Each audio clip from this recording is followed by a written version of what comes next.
He was bleeding, half-blind, and flying a crippled Zero through enemy skies.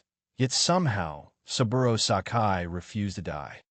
It was August 7th, 1942, over the Solomon Islands, when one of Japan's most feared fighter aces found himself staring at death. What followed was a journey so unbelievable that even his enemies would later call it a miracle of will. That morning, the sky above Guadalcanal was thick with smoke and gunfire. Sakai, confident and calm, led a group of Zero fighters toward American bombers that had begun their attack runs. He had already earned fame in the Pacific, known for his precision flying and deadly aim. The sun glinted off the sea below as he dived through the clouds, a predator closing in on his prey. But what he didn't know was that this mission would change his life forever. As his squadron closed in on a formation of American planes, Sakai noticed one particular aircraft that didn't seem to fit the pattern. It was a group of SBD Dauntless dive bombers, slow but heavily armed. He made his move, diving in from behind. The moment he fired, the sky erupted in tracers and return fire. Bullets slammed into his Zero. His canopy shattered. Something hot and sharp tore through his face. Blood filled his right eye. The world spun. For a moment, he lost control completely. Blinded in one eye, half his face paralyzed, Sakai fought to stay conscious. The pain was unbearable, the wind roaring through his shattered cockpit. His Zero was spiraling toward the sea. Any normal pilot would have ejected, but Sakai's discipline, drilled into him from years of harsh Imperial Navy training, refused to let go. He tightened his grip, forced his vision to focus with one good eye, and slowly regained control. He was alone now. His radio was dead. His fuel was leaking.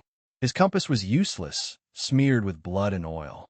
The nearest Japanese base was almost 600 miles away, across open ocean, filled with enemy patrols and tropical storms. Every rational thought said he was finished. But Sakai refused to accept it. He turned his crippled Zero toward home and began one of the most extraordinary flights in history. The tropical sun burned into his open wounds as he flew at treetop height, avoiding American radar. He couldn't see well enough to read his instruments, so he navigated by instinct, the horizon a blur of blue and green. Occasionally, he saw Allied ships below, and his heart pounded as he drifted closer to the water to avoid being spotted. He could barely move his left arm, and every time he blinked, blood filled his remaining good eye. Hour after hour, he kept flying. Pain, exhaustion, and delirium blurred the edges of time. He thought of his family in Saga, Japan, his mother's face, his promise to bring honor to his country. Those memories became his compass. He flew by memory, faith, and sheer willpower. At one point, he began hallucinating, convinced he saw enemy planes behind him. He reached for his gun controls, but his arm wouldn't move. The Zero wobbled in the air like a wounded bird. Somehow, he steadied it again. His body screamed for rest, but his mind refused to surrender. After more than 4 hours in the air, the Japanese coastline finally appeared, faint, shimmering in the distance. Sakai had made it, but he wasn't done yet. As he approached the airfield, ground crews couldn't believe their eyes. His Zero came in low, barely holding together, riddled with bullet holes. When he landed, the plane skidded across the field and stopped just before the edge. Silence. Then the cockpit opened.